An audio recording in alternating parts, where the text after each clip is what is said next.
My classmate, Fujimori Sachi-san, is described as smart, popular, and kind, with a smile that captivates everyone who sees it directly. But when her classmate greets her brightly in the morning, she immediately turns away from his line of sight. She returns the good morning with a pleasant smile, yet her face remains averted, showing only her profile. This leads the boy to a frustrating realization. He is the only one who has never seen more than her side profile. The scene shifts to an establishing shot of the school, emphasizing the setting of their daily, perplexing interactions. As Fujimori walks the halls of classroom 1 to 3, she chats and laughs easily with other classmates, proving she is far from shy. The boy approaches her desk as she sits, eagerly asking what she was just talking about with her friends.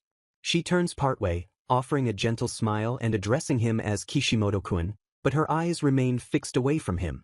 Fujimori explains that she was discussing a show from the previous night, specifically about things like fortune-telling segments, which Kishimoto thinks he understands.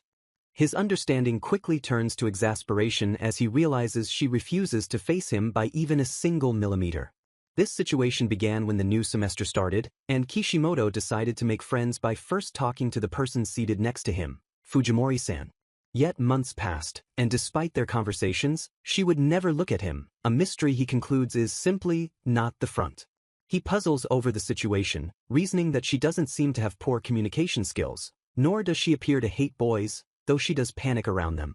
His determination is only strengthened when he overhears others gushing about how healing and cute it is to see Fujimori's smile directly. Overwhelmed by a potent sense of jealousy, Kishimoto can only stand by and clench his fists in frustration. He tries to start a new conversation, asking Fujimori if she saw the news about the new baby panda's name. He follows up by suggesting a funny photo app and then pointing out some interesting milk packaging, but she remains angled away from him. While she chuckles at his attempts, he internally laments that there's no point if he can't see the front of her face. In another attempt, he hides behind a book before lowering it to ask for help on a problem, but she still won't look his way. She gazes toward the heavens, apologizes, and states that she doesn't know the answer to the problem. Desperate, Kishimoto spots her reflection in the window and tries to catch a glimpse, but she swiftly blocks his view with her hand, asking what he is looking at. Her movement is a smooth, practiced swish that denies him any chance of seeing her face. Kishimoto is momentarily captivated by her complete lack of wasteful movement, completely forgetting his original purpose. Later, his friend, Arata-kun, finds him at the vending machines and asks if he has a crush on someone in their class. Kishimoto is caught off guard by the random question, as his friend tells him he should just start fresh after being rejected the other day. Kishimoto admits there is someone he's interested in, prompting his friend to state that his own interest in someone isn't for such a bright reason. The conversation is interrupted by Kishimoto's frustration, as he realizes the vending machine gave him a cold honey lemonade when he wanted something warm. He fumbles the drink, which slides across the floor as he dives after it in a panic. With a dramatic pose, he manages to catch it, prompting his friend to dryly comment that this is just the kind of person he is. Suddenly, Kishimoto recognizes a voice calling out from nearby, realizing it's Fujimori-san. She asks if he is okay, and he stammers that he's fine before she clarifies she was asking about him, not the drink. Relieved, Fujimori says she's glad, gives a slight bow, and then walks away with her friend. Kishimoto excitedly tells Arata that she is the girl he was talking about, but Arata is shocked, asking if he's hated since she wouldn't even look at him. The blunt question catches Kishimoto by surprise as he sips his drink. Arata confirms he believes it, and Kishimoto shivers from the cold drink and the even colder thought. Fujimori is seen standing alone by the window, looking out pensively. Other students complain about the strong sunlight reflecting off the window where Fujimori is sitting, noting how bright it is. The glare bothers Kishimoto as well, and he rests his head on his desk with a groan. Fed up, Kishimoto stands before Fujimori and bluntly asks what she thinks of him. He relays his friend's theory. Her not facing him means she's keeping a distance, but the fact she still answers means she's a nice person. He confesses how much this whole situation has bothered him, and she seems to understand, murmuring, "So that's..." He then brings up the fact that he's repeating his freshman year, wondering if that is the reason for her behavior. With earnest vulnerability, he admits he's not that smart but insists that he truly wants to get along with her. A tense silence hangs between them as he waits for her response, his heart on his sleeve. His frustration boils over and he demands to know why she won't face him, exclaiming that he wants to talk while looking at her face. Finally, Fujimori gives him an answer. If she looks directly at his face, an explosion will occur, as she herself will explode. Stunned into silence, Kishimoto stares as she explains this destructive power is why she can only ever show him her side profile. He slowly turns back to his desk, accepting this unbelievable explanation with a simple, "Oh well." Despite the bizarre circumstances, he concludes that her side profile is still cute enough for him. Fujimori's eye widens slightly at his comment, a hint of a reaction to his acceptance.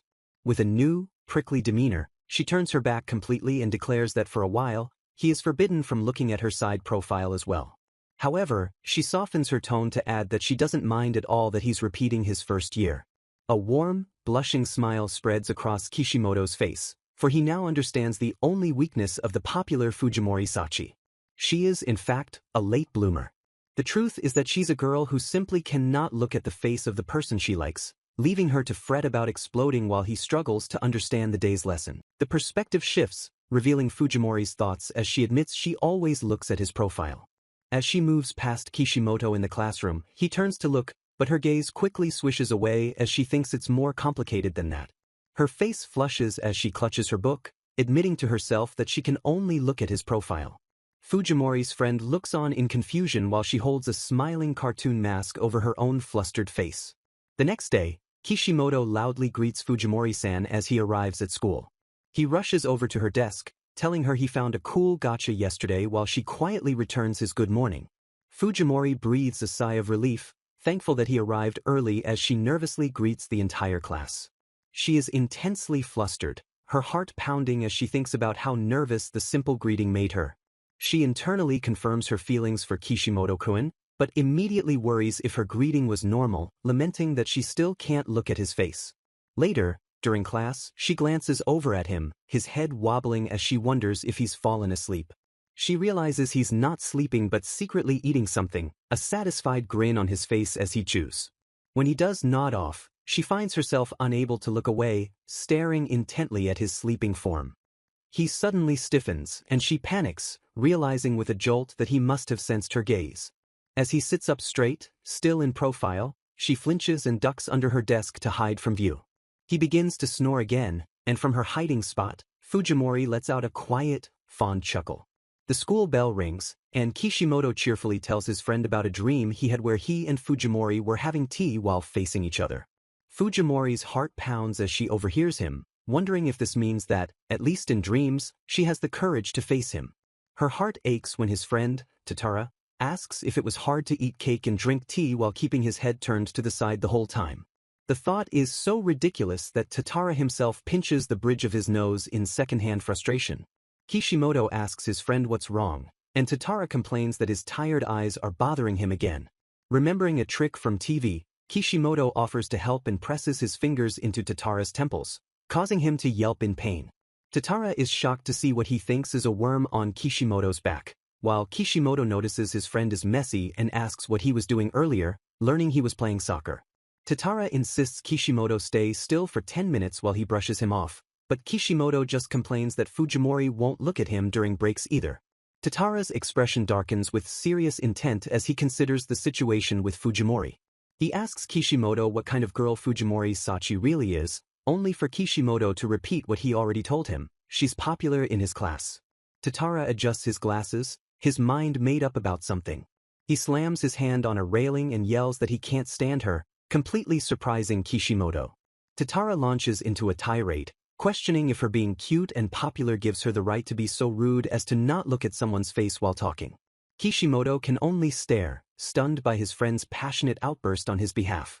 Tatara quickly claims those were his own feelings and he doesn't care about Kishimoto's, but Kishimoto is touched, thinking his friend surprisingly cares about his feelings.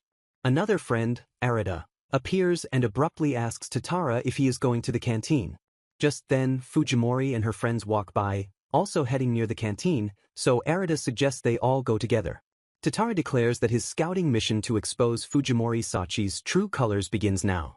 As they walk, Fujimori reaches out a hand, and Tatara feels a tug on his shoulder. She gently pulls him back, creating a space between him and Kishimoto. She then begins to flap a notebook behind him, fanning the back of his neck and shoulders. Kishimoto is utterly baffled, turning to his friend and wondering why on earth Fujimori is fanning Tatara. Tatara himself is confused, wondering if she's trying to use the wind from the notebook to brush off some debris. He internally questions her methods, wondering why she doesn't just use her hand as she progresses from fanning with the notebook to waving a ruler. His frustration peaks as he mentally asks if she's trying to use her mind to control the air itself. Later, Kishimoto tells his friends what he heard, concluding that Fujimori-san is a good girl, but she can be a bit weird sometimes. Tatara connects the dots. Fujimori is a good girl so she won't ignore debris on someone, but she is weird so she won't touch them to remove it. In reality, Fujimori's mind was racing. She desperately wanted to take the debris off Kishimoto-kun but was far too embarrassed to touch him directly. Kishimoto, completely misreading the situation, decides to teach Tatara how to communicate smoothly, theorizing that maybe Fujimori is only restraining herself because Tatara is older. Tatara then provides a perfect example, casually brushing some dust off Arata's back, earning a simple thanks in return. Fujimori watches this exchange with an unsatisfied expression, feeling she was unable to do anything helpful herself. Tatara then notices Fujimori subtly tapping Kishimoto with her pencil case, perhaps guiding him through the crowd so he won't bump into people. He wonders why she is so averse to touching that she would resort to using a pencil case. Suddenly, Fujimori whooshes past them down the hallway. Kishimoto turns and calls out, asking if she was following him, but she denies it, saying she was just walking behind him. He accepts her answer and turns away, only to pause and whip back around toward her again. He grins and says the back and forth feels like they're playing a game of look that way, which he finds fun. As another student calls Fujimori over, Kishimoto murmurs to Tatara about her strange behavior. Tatara, admitting he doesn't have a good impression of her, offers to take a picture if all Kishimoto wants is to see her full face. Kishimoto is horrified at the idea, protesting that it would feel like he had lost. He desperately explains his own struggle, recounting how he had to force himself not to look when the teacher called on her, asking if Tatara can understand his feelings. Tatara's deadpan expression shows he clearly does not understand at all. Kishimoto waves off the idea of photos, declaring that he wants the first time he sees her face to be the best possible moment. Arata finds a tired Tatara slumped on a desk, who complains that he just doesn't get it. Their friend observes that while Kishimoto is dense and lively, Fujimori is clearly keeping a distance from him by not looking at his face. Tatara, having had enough, gets up to leave just as Kishimoto and Fujimori are walking past the doorway. Fujimori suddenly steps in front of Tatara, blocking his path and startling him. She is holding a pair of tweezers, and Tatara wonders what she is possibly holding this time. He sees a post-it note on his own back and questions her ability to just take it off normally. Just then, Kishimoto calls out to Fujimori from behind him. She flinches upon being addressed, lamenting that she always seems to be behind them. Kishimoto asks Tatara what is wrong with his eyes, prompting his friend to point out that Fujimori has hidden her face again. Fujimori quickly plays along, covering her eyes and pretending they have suddenly become tired. Kishimoto, ever helpful, steps forward and presses his fingers against her temples to help relieve the strain. The three of them stand frozen in a bizarre, silent moment in the middle of the hallway. Tatara internally panics at Kishimoto's forwardness, telling him not to press so firmly, while Kishimoto happily explains that this pressure point is good for tired eyes. The class bell rings and another student calls out to them, breaking the spell as Kishimoto realizes they'll be late. He runs off, leaving a mortified Fujimori and a smirking Tatara behind. Tatara tells her not to be mad, as Kishimoto didn't have any bad intentions, causing her to flinch and wonder why she is making excuses for him. Her face erupts in a deep blush as she becomes completely overwhelmed and flustered. She gasps as she meets Tatara's knowing gaze, who has clearly figured everything out.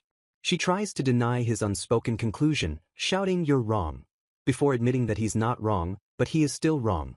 Overwhelmed with embarrassment, she announces she will be excusing herself and flees the scene. Tatara watches her run away, a satisfied smile on his face as he murmurs, "So that's how it is." As her retreating figure disappears down the hall, he thinks to himself that she is a really cute girl. He decides he will help her, turning to a confused Kishimoto and saying he recommends Fujimori-chan. The third chapter begins, titled, "I'll Watch You," setting a new stage for Kishimoto and Fujimori.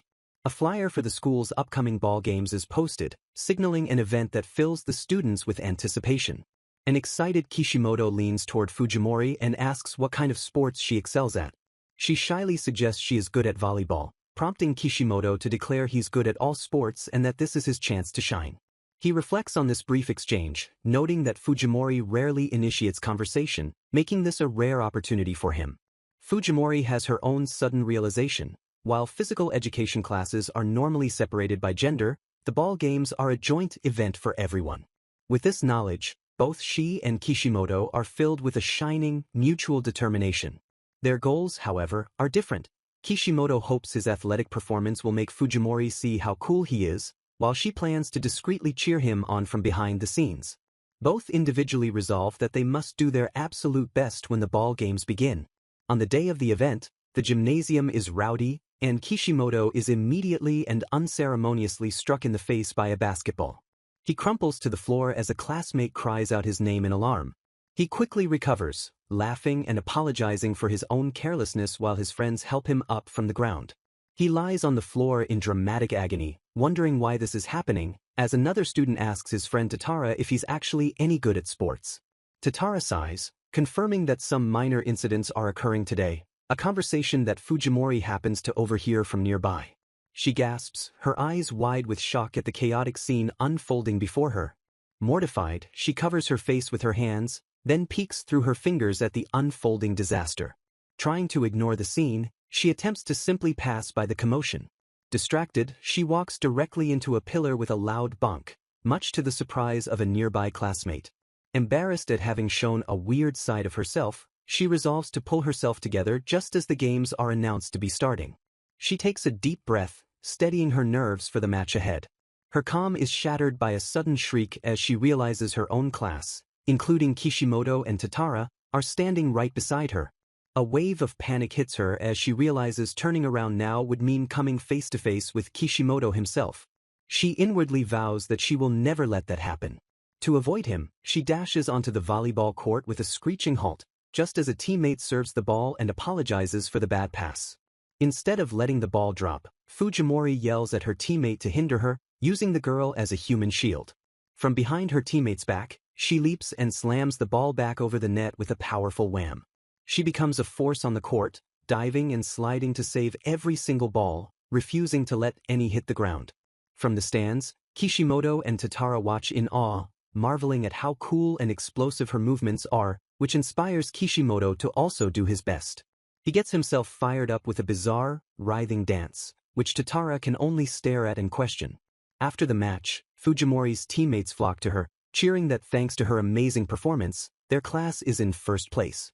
Amid the celebration, she looks around the crowd for a specific person, but notices that he isn't there. She overhears another student mentioning that Kishimoto-kun made another mistake during his basketball game. His classmates wonder what's wrong with him, while Fujimori looks on with an expression of deep concern. A dejected Kishimoto sits on a bench, declaring that he has no intention of participating any further. He walks away from the noisy gymnasium, deciding he's just going to take a break somewhere quiet. A gloomy, defeated aura surrounds him as he separates himself from the event. He is surprised to find someone already there, and it's Fujimori, who greets him as Kishimoto's friend, Tatara. Tatara asks why she is here, and she claims she felt sick and wanted a quiet place, but he just points down to the court where Kishimoto is playing. Tatara asks what's wrong with her, but she dismisses it as nothing, her focus entirely on the game below. She leans over the railing, content that she can see their figures from this high vantage point, which was her true goal. Tatara compliments her on playing well but notes that Kishimoto seems to be having a very hard time. Fujimori stares down at the court, her brow furrowed with worry as she wonders if he's feeling unwell. Tatara sighs, explaining that Kishimoto has been like this ever since middle school. He reveals that Kishimoto is the type of person who will ironically get last place if he tries too hard to aim for first. When he gets too fired up, his performance becomes strange, and he's unable to use his usual abilities, causing him to lose. Tatara wishes his friend would stop thinking so hard, but Fujimori softly disagrees, saying that he is fine just the way he is. She smiles, understanding now that his poor performance means he's trying his best to aim for first place, a perspective that makes Tatara feel he's lost to her logic. Tatara adds that Kishimoto is trying so hard because he wants to make the girl who sits beside him happy. He then admits, however, that he has no idea who that girl actually is. The revelation hits Fujimori hard, and remembering the girls who had surrounded Kishimoto earlier, she abruptly stands up from the bench. She quickly makes an excuse about remembering something urgent and departs, leaving a confused Tatara behind. She runs off, glancing back to see Kishimoto at the water fountains washing his face. Her heart gives a little squeak as she watches him, water dripping from his chin. He complains that water got in his eyes and calls for Tatara to bring him a towel, but is surprised when a different towel is gently pressed to his face. He opens his eyes to see Fujimori standing before him, looking dazed and surprised by her own actions. Realizing his mistake, he quickly apologizes for grabbing the wrong person, but then offers to give her towel back since she's sweating, an offer she shyly refuses as her heart thumps. He dejectedly says he was hopeless during the game and assumes she was too busy to see it. With a small smile, he adds that maybe it's better she didn't have to witness such a pathetic sight. Just then, a teammate calls out that Kishimoto is up for the next game, and he turns to leave. He dashes away, promising to wash and return her towel and reminding her to drink plenty of water. Fujimori is left standing alone, watching him go. She brings her hands to her chest, a determined look on her face. Her ponytail sways as she turns back toward the gym. She calls out after him, her voice clear and strong, promising that she will watch his next game. Kishimoto stops dead in his tracks, his eyes wide with disbelief. He clutches the towel she gave him, processing her words, but when he turns back, she is gone, leaving him to wonder if he just hallucinated the entire encounter. A sharp whistle blast signals the start of the next game. Fueled by a new resolve, Kishimoto rushes onto the court, his sneakers screeching against the floor. He plays with an intense focus he lacked before, his movements sharp and precise. From the stands above, Fujimori and Tatara sneak in to watch, though she quietly complains that she still can't see his face from here. The game is tense as the ball is passed and Kishimoto prepares to make a play. Both on the court and in the stands, he and Fujimori share the same look of intense concentration. The final whistle blows and Kishimoto gasps, his eyes immediately darting up to the balcony. He sees her there, and she gives him a small, shy wave of acknowledgement. A massive, joyful and triumphant grin spreads across his face as he high-fives a teammate. However, his teammate points out that the final basket was for the enemy's team, meaning they lost anyway, leaving Kishimoto stunned while Fujimori and Tatara giggle at his premature celebration. The rainy season has arrived, a time of year that brings worry to many people, especially concerning their hair. Yet in the midst of the gloomy downpour, one person offers a cheerful good morning. That person is Fujimori Sachi, who appears as perfect as ever, her hair shining despite the humidity. A cute illustration shows her at home, eating breakfast under a garland of paper raindrops. As she walks through the school halls, her immaculate appearance captivates her fellow classmates. They whisper in admiration, commenting on how Fujimori-san is always beautiful and how her smooth hair seems to be of a different quality from everyone else's. Fujimori overhears them wondering if it's impossible for the humidity to make her hair explode, and she becomes a little perturbed by their words. She is inwardly frantic because her hair is, in fact, a disaster every morning, requiring her to wake up an hour early to tame it, a secret she feels no one would ever believe. Her thoughts are interrupted when she gasps, recognizing Kishimoto-kun's voice in the classroom. She turns to see other students pointing at Kishimoto, exclaiming over his amazing and unusual hairstyle. His friends marvel at the swirl in his hair, while Kishimoto asks if he looks funny, explaining that he overslept and had to rush to school. As Fujimori watches, she overhears one of the girls whisper to another that his messy bed head actually looks quite cute. A blush creeps onto her face as she admits to herself that now she's curious to see it too. She fidgets, overcome with a desire to look at this cute Kishimoto-kun, while also being distracted by her rain-splattered phone. He sits down at his desk and she realizes that this is her best chance to get a good look. To her immense frustration, however, from her vantage point she can only see his side profile, which reveals nothing of the hairstyle. Then, a brilliant idea strikes her. If the bed head is on his right side, she should be able to see it perfectly from the opposite side of the room. With a determined stomp of her foot, she gets up and begins to casually walk around the classroom perimeter. Here we go, she thinks to herself, swishing past the desks with hopeful excitement. Her plan immediately falls apart as she finds Kishimoto completely surrounded by a rowdy group of people. His friends are laughing and playing with his hair, forming a human wall that completely blocks her view. Mortified at her failed and transparent attempt, she pulls out her own chair and slumps into her seat. One of his friends comments that his hairstyle looks like a slide for skiing. Another jokes that you can also hang your bag on the hook of this ski lift chair, leaving Fujimori utterly baffled. As his friends finally leave, waving goodbye, Fujimori remains at her desk, sizzling with embarrassment and frustration. She frantically shakes her head, telling herself there is no way she could just ask to see his bedhead, and desperately wonders if there is any other way. She clenches her fist with a grunt, her mind racing with stubborn resolve. As she stews in her thoughts, she comes to a sudden and startling realization. She flips back through her memories of the day and understands that, unlike every other day, he hasn't spoken a single word to her. Meanwhile, Kishimoto is celebrating with his friend Tatara, proudly declaring that his messy hair made him popular in class for the day. Tatara playfully pokes the springy swirl of hair, remarking that he wants to tidy it up. Kishimoto asks if he can keep playing with it, just as a gloomy Fujimori appears in the doorway and watches them. She wonders why she looks so jealous and considers offering her hair wax to help fix his hair.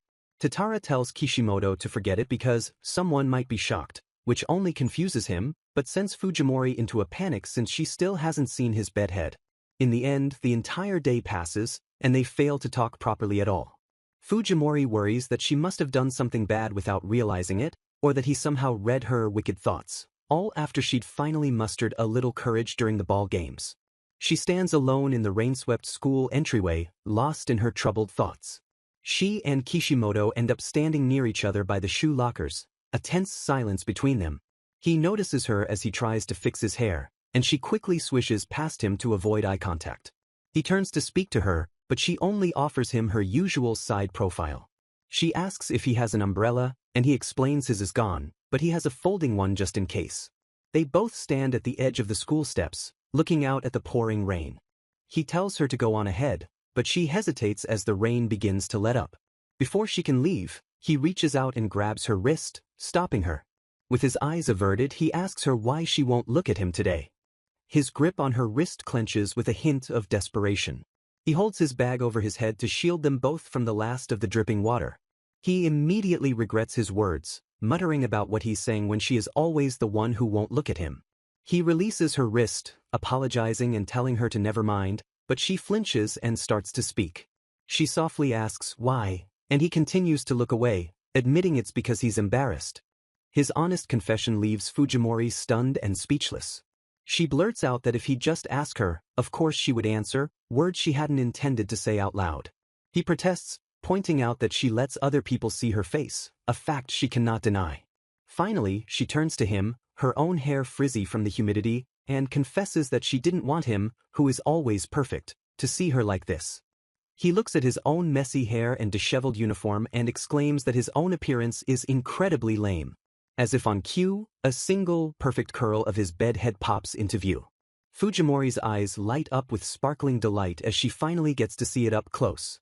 Overcome with embarrassment, he declares he is going home and runs off into the light rain, wishing her a "see you tomorrow." She is left standing there, just blinking in confusion at his sudden departure. Then, the reality of their conversation hits her, and her heart begins to pound in her chest. Up ahead, Kishimoto walks with a bounce in his step, cheerfully noting that the weather has finally cleared up. The story begins on the cusp of summer, a season of anticipation. The sun shines brightly, bringing with it an intense, rising heat. Kishimoto excitedly shows Fujimori a magazine, announcing that summer is coming soon. She freezes for a moment before replying, noting that he seems as lively as ever. He beams, explaining that he's excited for summer break because of all the events and the freedom to play as much as he wants. Fujimori imagines scenes of fireworks, beach trips, and fishing, quietly thinking to herself that it all sounds very fun. As she daydreams, Kishimoto leans closer to ask her a question. He asks how she plans to spend her summer break. The question jolts her with a shocking realization. At this rate, she won't be able to see Kishimoto-kun for an entire month. The next day, she realizes with a groan that she totally forgot she doesn't even have his contact information. She despairs over her limited options as she isn't in any clubs or committees with him. Her eyes land on Kishimoto and his friend Tatara, who are talking together again, and she wishes she could have such an easy rapport with him. From across the room, Tatara notices her wistful gaze. He returns her stare with a knowing, mischievous smile. Fujimori's attention is piqued when she overhears Kishimoto asking his friend if he intends to get a girlfriend over the summer.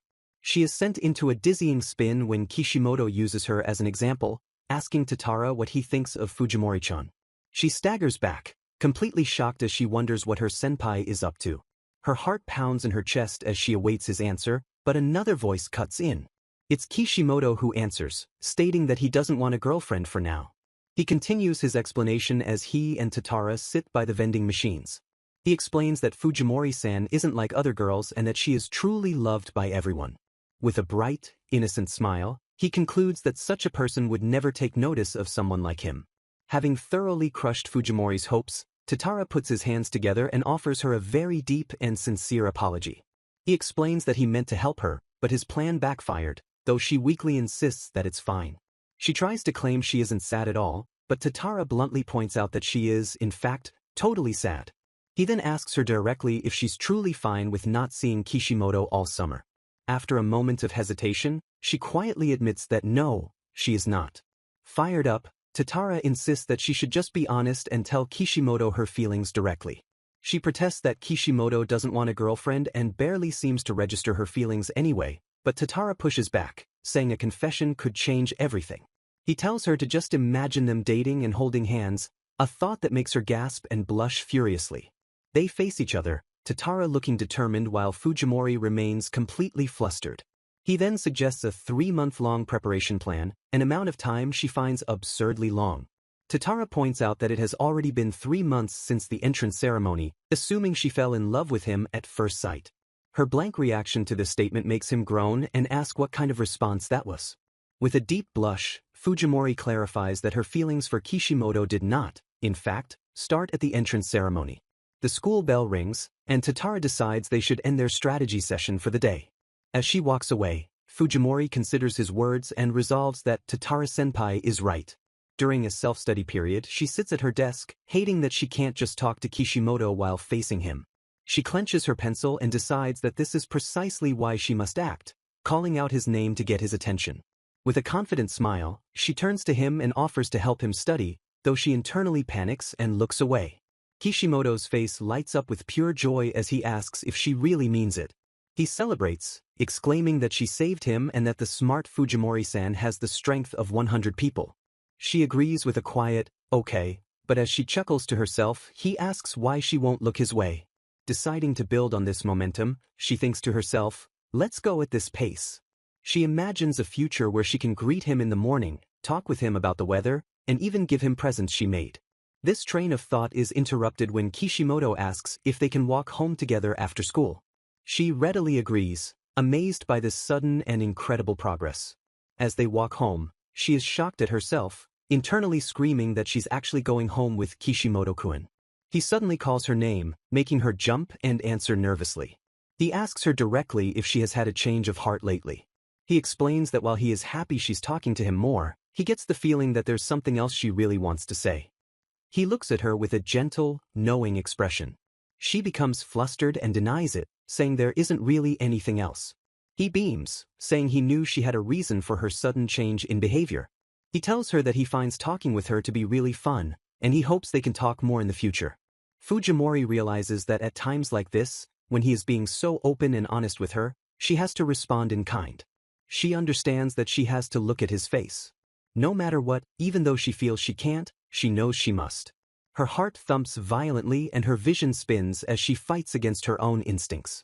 Kishimoto notices her sweating profusely and gently reaches out to brush a strand of hair from her face. He softly tells her that she doesn't have to worry and can just take things slow. As she looks up at him, her face flushed and her eyes wide, he adds that he won't mind. She grits her teeth, her entire face burning with a deep blush as she makes her decision. As he gently holds her hand, she begins to stammer out her confession. She tells him that she wants to start by being his friend. Kishimoto's expression becomes serious as he listens to her words. After a long pause, he looks away and says that he'll have to think about it. Fujimori is left utterly speechless and shocked by his unexpected response. The narrator reflects on a memory, stating that since that particular day, they have been unable to take their eyes off of that person's profile. The scene returns to the present day, with Fujimori and Kishimoto sitting at their desks in the classroom. An establishing shot shows the school building under a bright, clear sky. Kishimoto greets Fujimori with a wide, cheerful smile, and she returns the gesture with a happy smile of her own, her face still angled away. He excitedly shows her a puzzle ring he brought, but she finds the interaction after her confession to be incredibly hard. She is completely surprised that they are managing to talk just like usual. Her mind races, questioning if he really did say he'd think about her request, jumping at shadows and overthinking his words. She wonders what could have possibly changed since their last encounter. Her thoughts are interrupted when she notices Kishimoto writing something with great enthusiasm, and she asks what he is working on. He immediately hides his notebook, quickly saying that it's nothing important. Her curiosity is piqued, but before she can press the issue, another girl approaches their desk and asks Kishimoto if he has a minute. The girl explains that their class is planning a hangout during summer break and invites him to join, admitting they held back asking before because he was always with his upperclassman friend. Kishimoto eagerly agrees to go, and the girl's friends immediately ask if they can exchange contact information with him. Fujimori is stunned into silence as he easily agrees.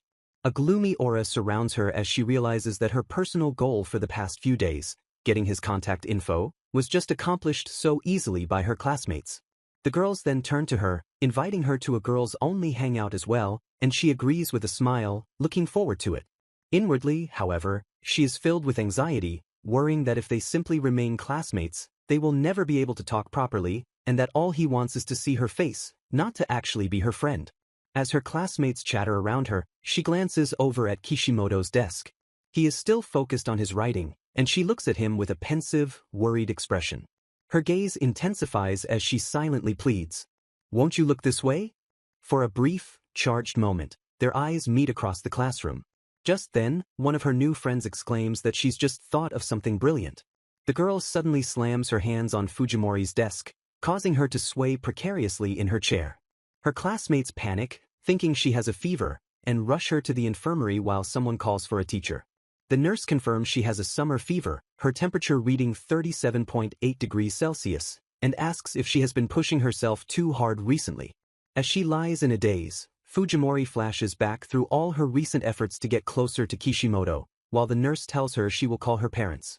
With a soft sigh, she pulls the covers over her head and tries to rest.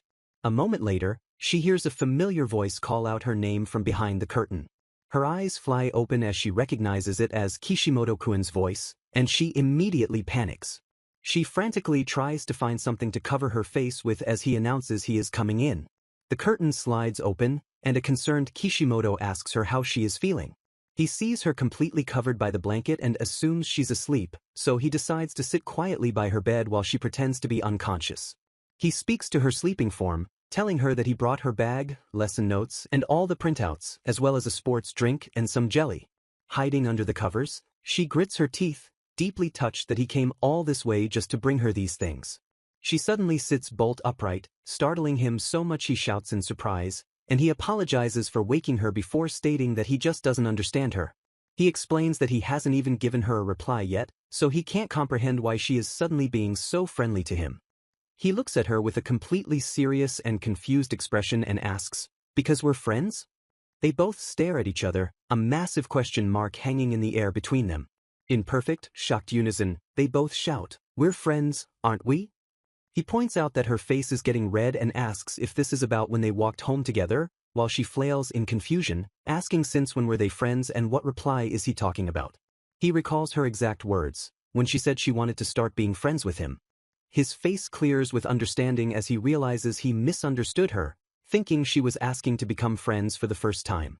With a shy glance, he asks if this means they are officially friends from today on. But then he pauses, a look of serious contemplation on his face as he realizes that becoming friends with her means something very important. It means he has to prepare a lot, which is why he told her he needed to think about it. He explains that he did think about it, and he came prepared. He proudly presents his notebook, which contains a long, detailed list of activities he wants to do with her during summer break. She is shocked by the sheer volume of his plans, and he apologizes for not replying properly, admitting he was just too excited by the prospect and wants to do everything on the list. With a shy blush, she tells him that she wants to do it all, too. He stares at her for a moment, his expression unreadable. Then he breaks into a wide grin and clenches his fist in celebration, shouting, "Okay." She smiles warmly, her face aglow with a happy blush, and tells him she's happy. He notices her expression and asks if something is wrong. She quickly denies it as she takes out her phone, and the screen confirms that he has been added as a friend. They look at each other, a new and comfortable understanding finally established between them. Kishimoto suddenly feels quite warm and wonders if perhaps he's catching a summer cold, too. The scene flashes back 2 years, where a younger Kishimoto desperately begs Tatara-kun to teach him. Tatara, focused on a handheld game, delivers a blunt and immediate no. In a noisy, crowded cafe, Kishimoto is confused as to why they are sharing a table, while Tatara silently wonders why Kishimoto is there at all. Tatara asks why he doesn't just ask his friends for help, rather than a mere classmate like himself. Kishimoto explains that with exams approaching, all of his friends are at cram school, and he can't make any progress studying alone, so he sought out Tatara, who always studies in this cafe. He presses his case, saying he would be happy even if Tatara only helps him a little bit. Kishimoto offers to buy him a burger as thanks, but Tatara gives another firm no, and gets up to leave the table. Kishimoto calls out for him to wait as he walks away without a second glance. On different days and in different locations, Kishimoto continues to find and cheerfully greet Tatara, who is clearly getting more annoyed with each encounter. Kishimoto sits down with him again, suggesting they study math and asking if he's good at it. Tatara finally loses his patience, demanding to know why Kishimoto is so obsessed with him, but Kishimoto just pushily asks to be taught a specific problem. Kishimoto clarifies that he isn't obsessed at all. He explains that he noticed everyone in class studies during breaks, but he thought Tatara studied the hardest out of everyone. So, with a sense of admiration, he took a peek to see what his classmate was so focused on. What he saw was Tatara's hands frantically tapping away at a game on his phone. Tatara explodes in embarrassment, accusing Kishimoto of making fun of him, which he quickly denies. Kishimoto explains that he actually felt a sense of affinity and wanted to play the game too. With a bright smile, he admits he just wanted to talk more with him and asks if they can play the game together sometime. Tatara points out that he didn't study at all, but Kishimoto brushes it off, suggesting they get a drink instead. He then concedes to Tatara's silent refusal, offering to add a drink to the burger he promised before. An enormous, hopeful smile spreads across Kishimoto's face as he awaits the answer. Tatara finally reveals that his first choice of high school is the same as Kishimoto's, causing Kishimoto to cry out in shock and ask if it's too late for him to change his own choice. Summer has officially arrived, and Kishimoto waits at the promised meeting place for his first ever outing with Fujimori-san. Hiding behind a tree, Kishimoto and Tatara spot someone in a strange mask, with Tatara acting as their designated chaperone. The masked girl stomps over to Kishimoto, aggressively confirming his identity. She then whips off the mask and declares that she is Fujimori Sachi, leaving Kishimoto utterly bewildered. The rest of their classmates arrive, commenting that she gives a different impression in person, while the real Fujimori tries to correct the misunderstanding. With her face guarded by her hand, the real Fujimori insists that she is the true one, prompting Tatara to calmly reassure her that they know. Kishimoto and Fujimori stand awkwardly beside the stern-looking new girl. Fujimori introduces her friend, Sasaki Emma-chan, who has a distinctly sour expression. She explains that when she told Emma about the hangout, her friend insisted on following along because she doesn't like Kishimoto. Emma points dramatically at Kishimoto Arita and declares with great passion that she does not like him at all. She launches into a tirade, questioning how they became friends and made summer vacation plans without her knowledge. As Sachi's best friend, she proclaims that she does not approve of him in the slightest. Kishimoto's eyes sparkle with excitement, completely misunderstanding the situation. He clenches his fist and declares that he accepts her challenge, much to Tatara's shock and dismay. Tatara whispers to a troubled Fujimori, asking if this is really fine, while Kishimoto eagerly vows to do his best to win Emma's approval. With renewed vigor, Kishimoto announces that their target for the day is the amusement park and that they should all have loads of fun. He eagerly checks the park map, asking what ride they should start with, while Fujimori glances at him shyly. Emma immediately pushes him aside and links arms with Fujimori, pulling her close. Kishimoto suggests they go to the pool first, and Emma enthusiastically confirms that she brought her swimsuit. Emma grabs Fujimori by the hand and pulls her toward the pool, exclaiming, "Let's go, Sachi." At the water park, Emma is a whirlwind of energy, constantly pointing things out to Sachi and staying glued to her side. She buys them shaved ice and souvenirs from the gift shop, always calling for Sachi's attention. She even playfully splashes Fujimori in the lazy river, her cheerful shouts of "Sachi" echoing through the park. Watching from the sidelines, Tatara is completely exhausted by her antics. He dryly notes that Kishimoto seems to be having fun, while he himself finds Emma's constant clinging to Fujimori bothersome.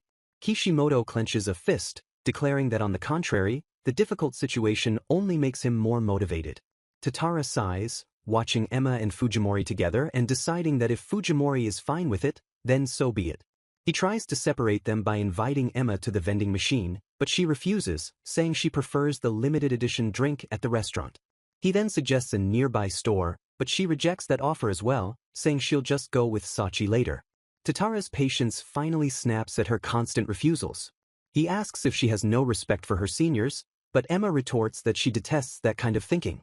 Kishimoto has had enough of their bickering and grabs Tatara's face, declaring he's done being considerate. In a surprising move, he tosses both Tatara and Emma toward a nearby attraction. He tells the stunned pair to have fun and quickly leads Fujimori away, leaving them behind. The two have been unceremoniously dumped in the line for the haunted house. Inside the dark attraction, Kishimoto asks Fujimori if she's scared, while also wondering what is up with Tatara. Fujimori sees this as her chance. Alone with Kishimoto in the dark where he can't see her face, she feels less nervous and resolves to shorten the distance between them. A ghostly prop pops out, startling Kishimoto and causing him to bump into her, but she solidifies her resolve and says she's fine. She internally screams with delight, realizing she has now physically shortened the distance between them. Her plan was to follow this move with a conversation about her feelings, but the spooky atmosphere makes it difficult. Kishimoto suddenly calls her name, and she answers with a nervous squeak. He leans in extremely close, his face inches from hers, and tells her not to get separated from him or they'll get lost. He pulls back, rubbing his head and wondering if their foreheads just touched. Fujimori is completely overwhelmed by the sudden intimacy, having felt his breath and the warmth of his skin. Outside, Tatara and Emma see them emerge from the haunted house, and Emma rushes over to her friend. She asks if Fujimori is okay, saying she heard her scream, but Fujimori is too embarrassed to answer, hiding her face in her hands. Kishimoto remarks that it's a shame he didn't get to see her surprised face, a comment she pointedly avoids. Emma immediately asks why she looked away from Kishimoto just now, jolting Fujimori with the direct question. Fujimori stammers a reply as Emma points out she's been doing it all day. Emma asks if she actually hates him, then decides she's seen enough and begins to drag Fujimori home. Fujimori stops her friend, insisting that she's wrong. She looks at Emma and clarifies that she does not hate Kishimoto-kun. Tatara puts the pieces together and exclaims, "So it was love?" Emma is shocked by the revelation, asking if she really likes him, and Fujimori tries to shush her before Kishimoto hears. Kishimoto walks over, notices Fujimori looks pale, and asks if they were just talking about their favorite ride. He offers her his water bottle, worried she might be dehydrated, as Emma quietly processes the fact that Sachi likes Kishimoto. Fujimori insists she's okay, but he offers to buy her a new one anyway. He then turns to Emma and cheerfully asks what she would like to drink. In a flash of movement, Emma delivers a swift kick to his side. She immediately dashes away, leaving a stunned Kishimoto asking where she's going. He watches as she runs towards the distant Ferris wheel. Fujimori pants as she catches up to her friend, calling out Emma-chan's name. She tells Emma that kicking people is wrong and that she needs to apologize, but Emma coldly tells her to drop him. Fujimori asks her friend why she would say such a thing. Emma lists all of Kishimoto's perceived flaws. He's a laid-back and carefree idiot with nothing in his head, and he's repeating a grade. She declares that a guy like that doesn't suit her best friend at all. With a quiet intensity, Fujimori tells her to stop. She looks her friend directly in the eye, her expression serious. With a loud, firm voice, she tells her to stop bad-mouthing him. Emma stares back, her own expression unreadable. The two best friends stand facing each other on the park walkway, at an impasse. Fujimori gasps as Emma steps towards her, a new look on her face. It's a complex expression, a mixture of frustration and sadness. Emma suddenly bursts out, shouting, "Whatever! I don't care anymore." She turns and runs away, leaving a trail of "I don't care" behind her. Fujimori is left standing alone, calling out for Emma-chan as her friend disappears into the crowd. A brief recap of the last time they were all together shows Fujimori explaining that Emma-chan said she doesn't know her anymore. Tatara narrates that because of their fight, he thought Sasaki-chan wouldn't show up for their meeting today. But to his surprise, Emma is present, sitting with them in a cafe and creating a deeply awkward silence. A fond memory shows a much younger Fujimori and Emma laughing together as children. Tatara breaks the tension, reminding everyone that they came for the festival and should decide what to do before the fireworks start. He repeats himself, trying to inject some energy into the gloomy atmosphere. Tatara laments his fate, wondering why he is sitting alone again while the others arrange themselves so Fujimori isn't in front of Kishimoto and Emma is next to Sachi. Kishimoto offers to get Tatara something to eat, but he is met with a dismissive whatever. He then turns his attention to Fujimori, asking what she would like to eat, and she nervously stammers something about ice. Emma loudly interrupts, finishing her friend's thought with ice cream, and then immediately asking what flavor she wants. Before Fujimori can even reply, Emma enthusiastically shouts, "Strawberry," on her behalf. While Tatara notes that Emma is still on guard, Kishimoto asks her what she would like to order. Emma turns away sharply and states that she will have a chocolate parfait. Kishimoto cheerfully agrees to the order, leaving Emma visibly frustrated by his easygoing nature. He asks Tatara what they should do after this, but his friend has no ideas to offer. Kishimoto excitedly announces that he saw a ride on the way here that he really wants to try. The scene shifts to a large Viking ship ride splashing down into the water. The group is on the ride as it moves forward across the man-made lake. Kishimoto comments on how nice the wind feels and asks for Fujimori's agreement, but she is shaking with nervousness. A flashback reveals that when they were deciding on pairs for the ride, a conflict arose. Emma had adamantly declared that she would ride with Tatara, dragging the unwilling boy with her and leaving the other two as a pair. Back in the present, Fujimori is pale. She's happy to be riding with Kishimoto, but also terrified. He notices her fear and asks if she's afraid, and she immediately confirms that she is. She explains internally that she's nervous being face-to-face with him and is also scared he'll see her reflection on the water's surface. In fact, she is completely and utterly terrified by the entire situation. To break the silence, Kishimoto points out a jumping fish and a rainbow, but she keeps her face hidden behind her purse. He then earnestly promises her that if the boat were to fall, he would definitely save her. This declaration only makes her shake more wildly, much to his confusion.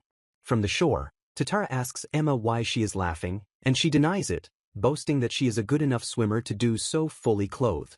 Emma watches the other boat and glumly remarks that they look like they're having fun. She feels that their cheerful mood is the complete opposite of her and Tatara's gloomy one. Tatara correctly intuits that she hates this situation and gently tells her she should make up with her friends soon. The two sit in a tense, awkward silence in their own boat. Tatara offers to help her, but Emma just tells him to shut up. She curls into a ball, admitting to herself that she knows she needs to reconcile. When they return to shore, Kishimoto and Fujimori are waiting, and he apologizes for being slow. He cheerfully invites Sasaki-san to go to the festival stalls, but she abruptly announces that she is going home. As she runs off, Tatara sighs, saying he's seen this happen before, and Kishimoto cries out in surprise. Tatara can only watch her go, remarking on how quick she is. He gives chase, panting as he calls out for Sasaki-chan. He eventually loses her, wondering if she really went home, while the other two are left behind, confused. Elsewhere, Emma lies on the grass, completely exhausted from running. Tatara finds her on the ground and asks if she's okay, but she just asks why he chased after her. With a sniffle, she tells him to leave her alone. He helps her up, pointing out that it's already dark and dangerous for her to be by herself. She slaps his hands away and insists he leave her alone, and he exclaims that she's all dirty from the fall. He grabs her wrist to stop her from struggling and asks why she hates Kishimoto so much. With tears in her eyes, she begins to explain, starting with, because. She says that she has been Sachi's friend ever since grade school. She clenches her fist, explaining that because of this, she knows Sachi has always been surrounded by many people. Sachi's appearance and personality have always charmed everyone around her. A flashback shows the two of them getting into the same class and quickly becoming friends. But one day, Emma overheard other children talking about Sachi-chan. The children schemed to befriend Sachi simply because she was the center of the class, hoping to avoid being left out. One of them even commented that Sachi's smile was too perfect and that it was scary. Emma was shocked that people could think such things, and she saw the sad look on Sachi's face when she heard them. She vowed in that moment that she would never forget her friend's pain. She admits that she thought Kishimoto was the same kind of person, trying to get close to Sachi with ulterior motives, so she tried to stop him. Tatara bluntly tells her that she doesn't have any friends other than Fujimori-chan. She retorts that Sachi is enough for her, but Tatara correctly identifies this as a sore spot. Gritting her teeth, she admits that the two of them, Tatara and Kishimoto, bother her greatly. Just then Kishimoto arrives asking "What about me?" and startling Emma. He explains he was looking for her and holds out a small elephant keychain as a gift. He says he bought matching ones for her and Fujimori at the amusement park but didn't get a chance to give it to her. He tells her she can give the other one to Sachi, explaining that he wants to be friends with her, too. She stares at the gift in her hands, completely taken aback by his kindness. Fujimori arrives and apologizes to Emma, admitting she said too much earlier. Emma tearfully confesses that she was the one who acted selfishly and kept getting in her friend's way. With a bow, she offers a sincere apology. A quiet moment passes between the two best friends.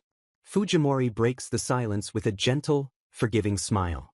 Emma looks up, realizing that her friend knew her true feelings all along. Fujimori tells her that she loves her smile more than anything else. Emma then asks what Sachi's own smile looks like right now. Fujimori says her face is just flushed from running, but Kishimoto chimes in that she looks cute no matter what. Emma runs off again, and Kishimoto wants to see her face as well, but Tatara sighs and tells them to cut it out. A happy Emma suggests they all hurry and go to the festival now. As the fireworks finally begin, she declares that she's starving, much to Tatara's weary exasperation. After only ever seeing the side profile of his deskmate, Kishimoto finally became friends with Fujimori-san right before summer vacation. They exchanged email addresses and began to send each other messages, much to his delight. But after his first message, he waits by a calendar and wonders why there is no reply. In her bedroom, surrounded by teddy bears, Fujimori stares intently at her phone. She trembles with anxiety, panicking because she finds she cannot reply to Kishimoto-kun. It was something she didn't realize when they first exchanged contacts, but when she took a peek at her screen, she was met with a horrifying sight. Kishimoto-kun's profile picture is an actual photo of himself, greeting her with a friendly smile. Even though she knows it is just a picture, she still cannot look at his face and buries her own in a pillow with a scream. She tries to focus only on the chat bubbles, but the manifestation of his profile picture keeps appearing and it doesn't work. Clutching her phone, she frets that there is no way she can overcome this hurdle. While listening to a scary story on the radio, she realizes the solution when the host mentions covering their face with their hands. The idea strikes her like lightning. She can simply cover his profile picture with her finger. She feels bad for him but resolves that some sacrifices must be made, and with the picture blocked, she prepares her reply. But just as she is about to type, a new photo message from Kishimoto whooshes onto the screen. The unexpected image sends her flying back in shock. Her phone lands safely on her pillow, the screen mercifully facing down. She pants with exhaustion and relief, so glad that the bad connection prevented the image from loading properly. Her phone continues to buzz with new messages, and she worries that she has to hurry up and reply. On his end, Kishimoto looks at his phone and decides that's enough messaging for now. He wonders if he's the one at fault, and considers thinking of a topic that's easier for her to reply to, assuming she's waiting for him. Fujimori has another moment of clarity, realizing that a picture can't move or talk, so there is no reason for her to be nervous. She stands on her bed, filled with a newfound determination. With a dramatic pose, she declares that first, she must face him through the screen. She sends him a message with a cute picture of a dog, asking if he's ever been to a restaurant with a delicious burger. Taking a deep breath of relief, she notices that he has changed his profile picture from his face to the dog. Thankful that his new picture is easier to look at, she thinks she must reply quickly, but a new message arrives that makes her resolve feel weak. The notification causes her to drop her phone in surprise. Kishimoto replied that since her profile picture was cute, he changed his to a photo of a dog in his neighborhood, a move she finds completely unfair. Back in his room, Kishimoto is happy that Fujimori-san replied faster, but is very confused as to why his dog profile picture is already gone. Summer vacation has ended, and as the chilly season begins, the narrator states that since that day, things have been different. And yet, they still have only ever seen Fujimori-san's side profile. An illustration shows Kishimoto and Fujimori back-to-back, hinting at their complicated dynamic. In classroom 2-2, Tatara dryly remarks to Kishimoto that he did nothing but play during the summer break. Kishimoto argues that it was still fun, but he complains that he thought he would finally be able to see her face, prompting Tatara to say he should have known she was perfect in her ability to avoid him. Slamming his hands on the desk, Kishimoto declares that he has gotten more serious now and has come to Tatara for a proper consultation. Their conversation is interrupted by a cheerful boy with a bag of snacks, who greets Kishimoto and playfully calls Tatara, Futchan. The boy, Futa, offers them some of his many sweets, and Tatara notes that he still seems to like them. Tatara whispers an explanation to Kishimoto, revealing that Futa likely fought with his sibling, which is why he bought so much junk food. Kishimoto confirms the girl he needs advice about is the same one Tatara mentioned before, and Tatara asks their new companion, Futa, what he would do in this situation. Futa thoughtfully explains that regardless of the girl's reasons, if he were truly curious about her, he would simply keep pushing and pushing until he got an answer. He elaborates on his theory that girls are contradictory beings who say the opposite of what they truly want, suggesting she might actually want Kishimoto to be more assertive and look at her. Kishimoto is struck by an epiphany, clutching his fist as he realizes Futa might be right. Tatara asks Futa for the girl's name, and when he replies, Fujimori Sachi-san, Tatara decides he has a favor to ask. With a plan in mind, Tatara slides open the classroom door and calls for Fujimori-san.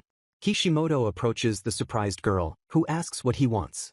He boldly suggests that they play the staring game. Fujimori is completely taken aback by his strange and direct proposal. He explains that people look different when they make weird faces, so he thinks this will make it easier for her to show her face.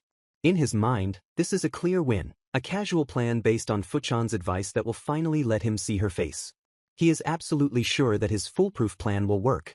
Fujimori, however, vehemently protests, exclaiming that it's far more embarrassing to show him a weird face than her normal one. Kishimoto is baffled by her refusal, having failed to consider a maiden's heart after practicing funny faces with his friends. She quietly murmurs that she also wants to show him her face, but at a more proper time. Her words leave Kishimoto standing in stunned silence as he processes what she just said. He looks at her, a confused, huh, escaping his lips. Suddenly, Emma appears and slaps the back of his head, telling him not to make Sachi do weird things. A dizzy Kishimoto recognizes Sasaki-san from a different class, but her intervention only strengthens his resolve not to give up. A montage shows his repeated, failed attempts to see Fujimori's face, with her always managing to turn away just in time. He even chases her down the hallway, but she quickly outruns him, leaving him panting and defeated. Fujimori frets to Emma, wondering what she should do about Kishimoto's sudden and aggressive change in behavior. Emma bluntly suggests she just break up with him, a suggestion Fujimori rejects because they aren't even dating. Emma admits she doesn't understand the change either, but speculates that perhaps he had a change of heart about her. Fujimori asks if that would be a good thing, but Emma suddenly gets the chills and declares she has to go. As Emma runs off, Fujimori sees a boy call out to her from the school gate. The boy then turns to Fujimori and asks if they can talk. Elsewhere, a dejected Kishimoto sighs, feeling his plan is hopeless. He plods along, wondering if she has some kind of sensor that allows her to evade his gaze no matter the angle. He then breaks into a smile, admitting to himself that this relentless chase is actually kind of fun. His mood brightens as he spots Fujimori-san in the school courtyard. He sees she is talking with a guy, and his mind immediately jumps to the classic confession scenario. He recalls that while Fujimori is popular with boys, he's never heard of her dating anyone and knows she rejected a confession just this morning. He stands there, wondering why she has rejected every single confession she's received. The question hangs in his mind. Does she already have someone that she likes? He watches the boy speaking to a flustered Fujimori from his hiding spot. A close-up shows Kishimoto's conflicted expression as he observes them. Fujimori looks incredibly nervous, her face flushed as she talks to the boy. Unable to watch any longer, Kishimoto turns to leave. He walks away from the scene, his shoulders slumped in defeat. Suddenly, Emma crashes into his back with a loud thud. She angrily asks why he's just standing there, and he tells her not to run in the corridors as he helps her up. She grins, declaring that she has finally caught him. The boy from the courtyard approaches with a wide smile, cheerfully saying, "Let's go home together, Emma."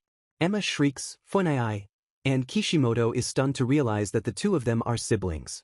Futa reveals his full name is Sasaki Futa, and he demands Emma pay for eating his pudding, an argument she says they can have at home. A gloomy Emma is patted on the head by her smiling older brother.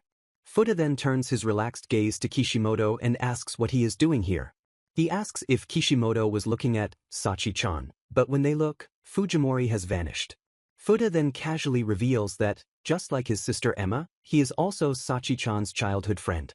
Kishimoto realizes the confession he witnessed was just a conversation between old friends, and Fuda explains that hearing Kishimoto's story made him want to talk to her. Fuda asks if Kishimoto is curious about what they talked about, and Kishimoto can only stammer in response. He pats Kishimoto on the shoulder and tells him not to worry. With a smile, he explains that while he and Sachi-chan get along well, he thinks of her as nothing more than a sister. He then calls for his crying sister to go home, leaving a stunned Kishimoto behind. Kishimoto lets out a sigh, wondering why he feels so incredibly relieved. Elsewhere, Fujimori is mortified, unable to believe that even Fuda-san noticed that she likes Kishimoto. At the school lockers, Kishimoto greets a tired Fujimori-san, but before he can bring up the events of the previous day, he is interrupted. Two classmates shove a phone in his face, excitedly telling him to look at what everyone is talking about. They rave about how cute the girl on the screen is, and as Fujimori-san glances over, Kishimoto freezes in place. Fujimori-san is shown with a deeply pained and jealous expression, her inner turmoil visible. Later, her friend Arita asks why she is angry, a fact she denies, though he easily sees through her denial. Pouting, she confesses her frustration. After Kishimoto called another girl cute, he wouldn't stop looking at his phone, and she is now consumed with curiosity about who the girl is. Arita speculates that perhaps Kishimoto has lost interest in seeing her face and has now found someone new to be curious about.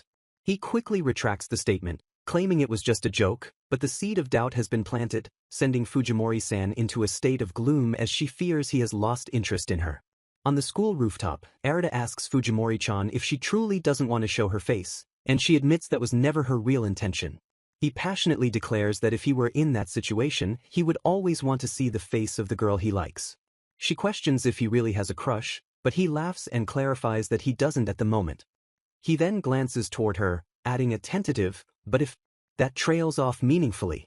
The suggestion makes Fujimori-san think that if she were to truly look at Kishimoto-kun, all of her feelings would be transparent to him.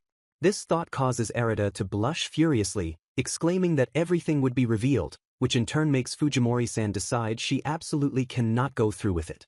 She resolves to practice emptying her mind, and Arita offers his full support, patting her on the head and promising to stick with her until the end. Later that day, now wearing a scarf against the cold, Fujimori-san sits by herself at a bus stop and lets out a sigh. She attempts to practice her smile, rehearsing the act of looking at Kishimoto-kun in her mind. The attempt is a failure, as she immediately becomes flustered and thinks to herself that she is incapable of doing it. She receives a text from Emma-chan asking to walk home together, but she types back an excuse about needing to buy a reference book in the next town. After sending the message, she sits quietly on the bench, lost in thought. She reflects that this particular bus stop holds a lot of memories for her. A flashback begins, showing a younger Fujimori Sachi in her middle school uniform, wearing a surgical mask as she waits for the bus. She complains to herself about her cram school being so far away and notes how few people are around when a boy sits on the bench with her. She notices his school bag and identifies him as a high schooler as he blows warm air into his cold hands. Her stomach suddenly rumbles loudly, and she grows anxious, thinking she should move away from the stranger. The boy is startled by the noise and looks over at her, causing her to jump in surprise. He blushes with embarrassment, and she realizes he thought the noise came from his own stomach, which she finds incredibly mortifying. She concludes that he isn't a scary person after all, just before a bird swoops down and steals his bread, causing him to cry out in dismay. The next day, she sees him at the bus stop again. It becomes a regular occurrence to see him there waiting for the bus. Then one day, she notices he looks unusually sad and downcast. She looks over at him, her expression filled with concern. Unlike his usual cheerful demeanor, he isn't laughing or smiling at all. She remembers that after seeing him like that, she began to unconsciously avoid him. The scene transitions, marking the passage of time within the flashback. Arriving late to the bus stop one day, she finds him sitting there alone and peeks around a pillar to observe him. She quietly takes a seat on the bench, keeping her distance. From her seat, she carefully peeks over in his direction. She is shocked to see a single tear sliding down his cheek. A wave of panic hits her as she debates what to do, wondering why the normally cheerful boy is crying. She feels a growing concern, thinking that this sorrowful state doesn't suit him at all. Mustering her courage, she turns to him and asks if he is okay. He is startled by her question and then asks why she is crying, making her realize she started crying out of sympathy for him. He offers her what he thinks is a tissue from his pocket. To his own surprise, he has mistakenly handed her a heat pack. He apologizes for the error but suggests the warmth might be comforting, and seeing him return to his usual self brings her a sense of relief. He smiles and points out that she just laughed. His own smile returns as he says he's glad to see it. Her face flushes red, and she abruptly stands up, insisting she's fine and bidding him a hasty goodbye. He calls out after her as she runs away, asking about the bus she was waiting for. As she flees, she wonders why her face feels so intensely hot. The scene returns to the present day, with Fujimori-san reflecting that she has been in love with him ever since that encounter. She muses on the coincidence of ending up in the same class but feels certain that he doesn't remember her from that time. Her thoughts are interrupted when Kishimoto himself appears at the bus stop, calling her name. She jumps in shock, exclaiming his name, and he asks if her home is in this direction, to which she replies no. She quickly fabricates a story about needing to go to a bookstore, but he points out there isn't one nearby. Noticing her pout, he asks if she wants to see what was on his phone earlier. He shows her a cute, axolotl-like creature from a game he's playing. He explains his classmates recommended it and that he's fond of the creature's relaxed expression, leading her to realize her jealousy was a complete misunderstanding. The sight of the creature takes her back, and as she offers it a piece of her bread, he mentions feeding his in-game pet. He then reminisces about how, a year prior, he used to share the bus stop with a middle school girl, though they had only spoken once. He sighs, recalling that she seemed to be a student studying for exams. He expresses his hope that she successfully got into the high school she was aiming for, leaving Fujimori-san stunned and blushing, realizing he was talking about her. The knowledge that he remembered their encounter all this time washes over her. He smiles warmly, observing that her nose is red from the cold. He then rummages through his bag and pulls out a heat pack. He tells her it will help warm her up and that he will use one too. She holds the heat pack to her face, its warmth spreading as she blushes. She reflects on how his kindness has remained constant, while she has done nothing but look away. A new resolve forms within her as she looks at him. She understands that if she stays like this, her feelings for him will never be conveyed. Taking a steadying breath, she prepares to speak. She gathers her courage and looks toward him. Just as she is about to confess, he says something, causing her to respond with a confused "what?" She quickly realizes he was talking about the heat pack and tries to play off her intended confession as a comment about it. He accepts her explanation, noting that the bus has arrived, but she blurts out, "I will." She clarifies that she will wait and take the next bus, an offer which he accepts. He boards the bus alone, waving goodbye and telling her he'll see her tomorrow. After the bus departs, she checks her phone, the time reading 16:05. She sits alone on the bench in the quiet afternoon. With her hands clasped together, she is left to wonder what her next move should be. In the classroom, Kishimoto and Fujimori share a bright, happy smile. The peaceful scene is shattered when Sasaki-chan bursts in, yelling at Arata for his sudden call and noticing a dejected Fujimori-chan nearby. Sasaki-chan points frantically at Fujimori-chan, noting her lifeless expression and demanding to know what has happened to Sachi. She grabs Arata, shaking him and demanding to know whether he or Kishimoto is responsible for Sachi's state, while he panics and denies any knowledge. Arata points out that he's been acting strangely as well and deflects the blame, asking if Sasaki-chan had anything to do with Fujimori-chan's mood. Tears begin to well up in Fujimori-chan's eyes as she looks up. Seeing her tears, Arata completely overreacts, screaming at Sasaki-chan not to make her cry. Both Arata and Sasaki-chan turn towards Fujimori-chan in unison, shouting in disbelief and asking if she confessed to someone. A flustered Fujimori-chan questions whether she actually confessed, but her friends insist that they are the ones asking her. She explains that she was in such a daze during the event that she doesn't believe she conveyed her feelings properly, even if she did confess. Arata presses her for details, asking what exactly he did, but she trails off, saying it was nothing significant. She quietly adds that he seemed troubled by what she said. A close-up shows Arata's expression is serious and thoughtful as he processes her words. The scene flashes back to Kishimoto admitting to Fujimori-chan that he spoke without thinking and has regretted it ever since.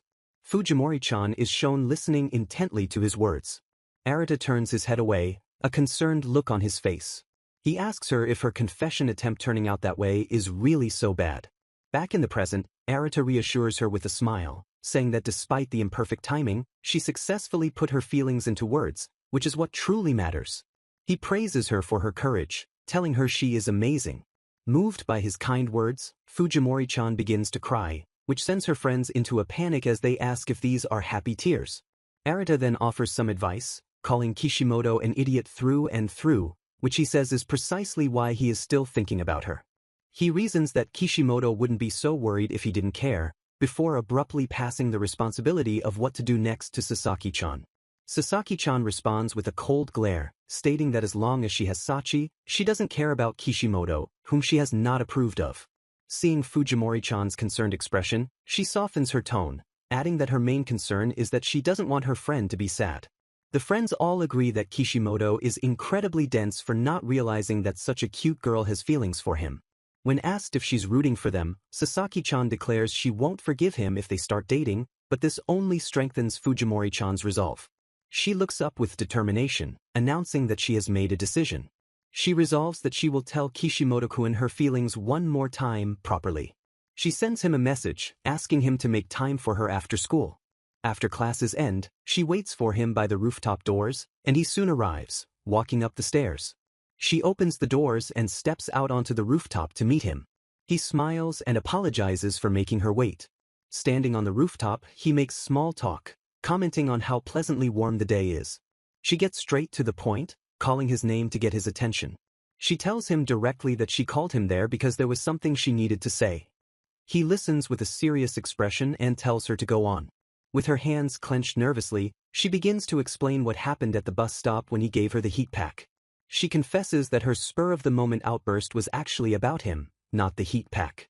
She reminds him of the story he told her about waiting at a bus stop with a middle school girl a year ago. A flashback image shows their younger selves as she reveals, "That was me." She admits that ever since their encounter at the bus stop, she has always found herself looking for him. He recalls how he also found himself looking at her back then, thinking it was an amazing coincidence. She continues, saying that seeing the world through his eyes, even in passing, made her very happy. She tells him that if possible, she wants to continue seeing and hearing things together with him. She wants to become a special part of his life. After listening to her confession, he reveals that he has dated someone before, a statement that makes her flinch. He recounts a past relationship where he confessed, and they were happy together. However, his girlfriend's mother fell ill, and their family was left in desperate need of money. Wanting to be her strength, he worked multiple part-time jobs to help, but she ultimately refused his money. Because she was a person of strong principles, they broke up over it, but he recently heard from her and she is doing well. He admits that because he was so focused on working, he neglected his studies and had to repeat a year of school. He feels he is already a burden to his parents and has resolved not to date anyone until graduation to avoid repeating his past mistakes.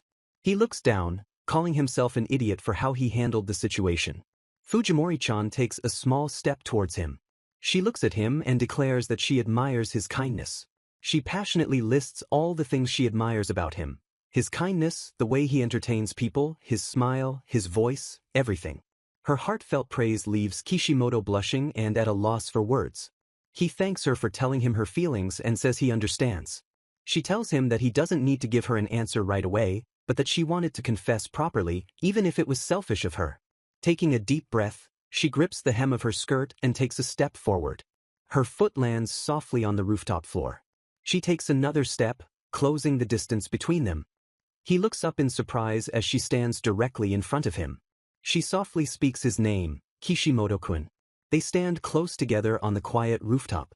The camera focuses on their faces, inches apart. The tension is palpable as she looks at him. Her expression is calm and resolved. A bright, genuine smile illuminates her face as she finally lets her feelings show. "I like you," she says, leaving him completely stunned. She repeats her confession with more intensity, "I really like you." The words hang in the air between them as she looks at him earnestly. Having finally said it, she crouches down, only to gasp when she sees what she perceives as a look of disappointment on his face. He quickly apologizes, explaining that he just blanked out from the shock. He confesses that while he has always wanted to see her face, now that he finally has, he is so flustered that he can't bring himself to look at her. His reaction leaves her momentarily stunned. He declares that they are done for the day and that he needs a time limit, promising to look at her properly later, which only confuses her more. The next morning, the school day begins as usual. Fujimori-chan enters the classroom, her hand rattling the door. Kishimoto immediately turns and greets her with a bright smile. She stiffens, barely managing to return his greeting. He looks directly at her, his expression open and friendly. He gently points out that her face is stiff, but tells her not to push herself, adding that he's just happy he can finally see her face. She clenches her fists with determination and declares that until he gives her a reply, she won't allow him to look away from her. He smiles softly, whispering that he doesn't think that will be a problem. He then turns away, blushing, and asks her not to look his way for a moment, playfully copying her previous behavior. She observes his actions and comments on his sudden enthusiasm. He explains that perhaps he has overcome his weakness and become his strongest self. She asks if he will look her way, but he teasingly says no, he's going to copy her for a bit longer. With a radiant smile, she tells him that when he acts like that, it only makes her want to see his face even more. He becomes flustered, finding her response frustratingly effective, and declares that he has no choice but to grant her wish. On a day filled with falling blossoms, the students are congratulated on their graduation and encouraged to face a new future. Kishimoto waves goodbye to his classmates, wishing them well and promising to see them next time. Now that the ceremony is over, he looks around the crowded school grounds, searching for Fujimori-san. She appears with a new, short haircut, smiling as she thanks him for saving her from the crowd.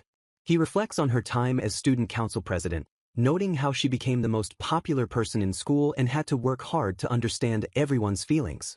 He suggests they take a short break and meet up with Tatara and the others at a restaurant. Kishimoto asks if Sasaki-san is going to the same university as Tatara and Fuda, and Fujimori confirms she is, though she will be apart from Emma. They both laugh, remembering how surprised Emma was to learn about this development. Fujimori then changes the subject, asking Kishimoto if it's true that he started working in April. He proudly confirms that while it was hard, he got a job at a good company and is excited to finally be a working adult. With a warm smile, she tells him that she will be cheering him on.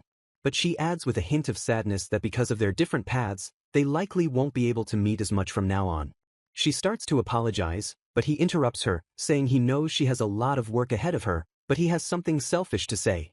Looking at her directly, he confesses that he likes her. He explains that this is why, from now on, he wants to stay with her. He apologizes for taking so long to reply to her feelings, admitting he wanted to wait until after they had both graduated. He asks if his confession surprised her, just as she faints from the overwhelming shock and emotion. As he helps her up, he notices her new hairstyle and asks if she cut her hair so he could see her face better, a question that makes her blush and flinch. He softly asks to see her more, but she stammers and asks him to please wait. He laughs gently, pointing out that her face is so red. A final panel shows them looking at each other, with the sentiment, "You finally looked at me." The moment is filled with the hope that these happy days might continue forever.